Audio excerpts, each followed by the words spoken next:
Президенттикке талапкер Садыр Жапаровдун эл менен жолугушуулары эркин форматта болуп, элге микрофон көбүрөөк берилип жатты.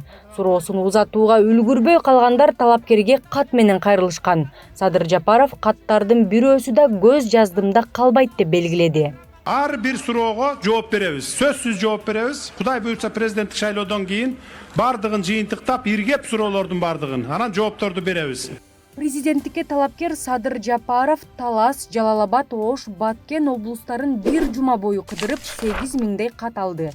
Кайрылууда көбүнчө чек ара, жол, мектеп, балабакча, оорукана сыяктуу социалдык экономикалык маселелер айтылган.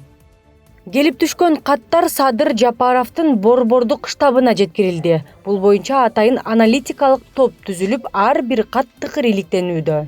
Жок жерден эле күнөөгө батып, соттолуп, балдары түрмөдө отурган энелер кайрылышкан, инвалид балдарына жөлөк пул ала албай, ар бир балага 100 сомдон 200 сомдон жөлөк пул чегерип койгон 5-6 балалуу, 7-8 балалуу ата энелер көп кайрылышкан экен.